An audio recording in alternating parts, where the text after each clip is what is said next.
ओम साईराम। बाबा कहती रोग व्याधि ठारू बड़ शत्रु आउ केही नाही। अपाठुआ ठारू लोक हसा हेउथुबा व्यक्ति आउ केउठारे देखिबाकू मिले नाही। लज्जा ठारू सर्वश्रेष्ठ अलंकार आउ किछि नाही। पर उपकार ठारू बेसी सम्मान योग्य लोक केही नाहांती। निशास्तक वैद्य भीरु सैनिक दुष्टा स्त्री अबाध्या पुत्र खललोक विषाक्त सामग्री बेदरदी अविवेक राजा उद्धत और विशृंखल समाज अलसुआ गोष्ठी विषधर सर्प दूषित परिवेश प्रदूषित जल मंद पांचुथिबा बंधु उद्धत चंडी स्त्री बेश्या तथा अहित चाहुथुबा लोकंक ठारू सबुबेले दूरेई रुह नहले विपदरे पड़िबा सार। बाबा स्वयं भक्त को कहिसंती मु केबे भिक्षुक थिली ना आजी अछि।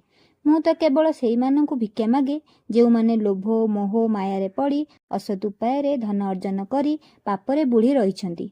मु सेमानंक पापकु मो अक्षय पात्ररे भिक्षा रूपे संग्रह करी पशु पक्षी तथा दुखी दरिद्रंकु भोजन प्रदान करिथाए। सुतरां सेथुरु जेउ पुण्य मिलिथाए ताहा मु सेमानंकु फेराई देई सबु दुख कष्ट कषणरु मुक्त करिथाए। पिला आकुल विकल होई कांदिले माँ छुआ मन कथा जानी क्षीर पान कराए। ठीक सेहीपरि ईश्वर को पाइबा पाई पूरा व्याकुल होई जाओ। एमिति विकल होई डाक जे से तुम प्रति दया देखाइबे तुमर मंगल हेबो। ओम साईराम जय साईराम।